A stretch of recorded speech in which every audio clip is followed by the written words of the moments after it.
کل کہیں نہ کہیں کسی نہ کسی جگہ پہ ہم پھنسے ہوئے ہیں، کوئی نہ کوئی رکاوٹ ہے۔ پروردگار قرآن میں جب اصحاب کہف کا واقعہ اور وہ اصحاب کہف کی قرآن کی آیات کے جو سید الشہداء نے نیزے پر انجام دی ہیں، کہ شخص کہتا ہے کہ میں قرآن کی اتنی خوبصورت تلاوت سنی تو میں نے کہا کہ یہ کس کی آواز ہے؟ تو کہا میں نے جب باہر کی طرف اپنے حجرے سے سر نکالا تو میں نے دیکھا نیزے پر ایک سر ہے جو سورہ کہف کی تلاوت کر رہا ہے۔ ام حسبتا ان اصحاب الکہف والرقیم کانوا من آیاتنا عجبا، یعنی امام اپنے آپ کو ان آیات کا مصداق کہہ رہے ہیں، خود کہہ رہے ہیں معجزہ ہے۔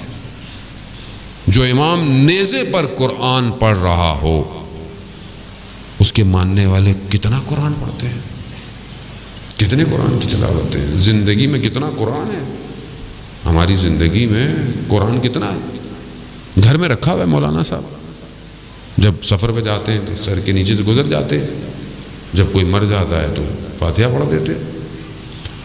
قرآن وجود میں کہاں ہے؟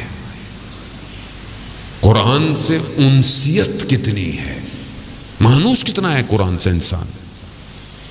مگر یہ نہیں کہا تھا رسول خدا نے کہ میں تمہارے درمیان میں دو بھاری چیزیں چھوڑ کے جا رہا ہوں، ایک قرآن اور ایک اطرت، یہ دونوں مجھ تک پہنچیں گے۔ تو اب امام تو غیبت میں ہے، ظاہر نہیں ہے، تو ابھی کیا چیز ہے حاضر ہمارے پاس؟ قرآن۔ تو قرآن کتنا ہے میری زندگی میں؟ کیونکہ مشکل یہ ہے کہ جب ہم عمل کی بات کرنا شروع کریں تو پھر انسان اپنے کندھوں کو جھاڑنا شروع کر دیتا ہے۔ قرآن کی بات کریں تو کہتے ہیں مولانا صاحب قرآن تو سمجھنا چاہیے، تفکر کرنا چاہیے۔ بھائی پڑھیں گے تو سمجھ آئے گا نا، بغیر پڑھے سمجھ میں آئے گا، تلاوت کیے بغیر سمجھ میں آئے گا۔ شب عاشورہ امام مہلت مانگ رہے ہیں، کس کی؟ تلاوت اور عبادت کی۔ ہماری زندگی میں قرآن کتنا ہے؟ بہرحال یہ ایک کوشچن مارک ہے میرے اپنے اوپر۔ قرآن جب اصحاب کہف کی گفتگو کرتا ہے کہ یہ کون تھے اصحاب کہف، یہ غار والے، یہ کون تھے؟ پروردگار کہتا ہے یہ میری عجیب آیات ہیں، یعنی میری نشانیاں ہیں۔ یہ اصحاب کہف کا واقعہ آپ نے سنا ہوا ہے، سنتے رہتے ہیں آپ۔ انہیں کون سی چیز نے کھینچا کہ وہ اپنے پروردگار کی طرف اس طرح متوجہ ہوئے؟ کیونکہ زمانہ پر آشوب تھا اور شرک اور بت پرستی اوج پہ تھی، اور یہ الہی چند جوان جو خدا کی طرف متوجہ تھے، جو کر سکتے تھے کرے، پھر انہوں نے اپنے آپ کو ایک عالم میں، پھر پروردگار نے ان کو اپنی رحمت کے ذریعے سے ان کے کانوں کو دنیا کے شوروں سے سلا دیا۔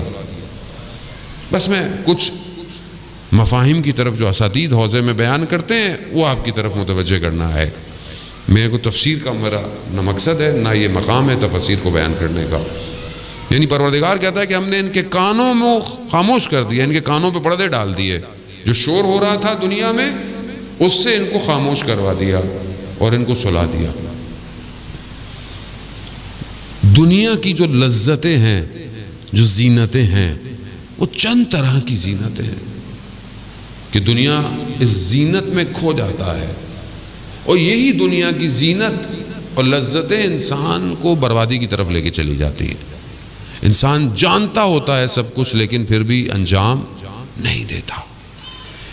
چند جوان جب صحیح ہوئے تو خدا نے انہیں حفاظت کیا اور انہیں ایک غار میں رکھا، یعنی دنیا سے بچایا، اور ان کے کانوں کو دنیا کے شوروں سے، دنیا کے ہر طرح کی بازار سے بچا کر انہیں محفوظ رکھا، اور ایسے حفاظت میں ہے کہ آج تک اسی غار کے اندر ہے۔ اور کس کے لیے ہے؟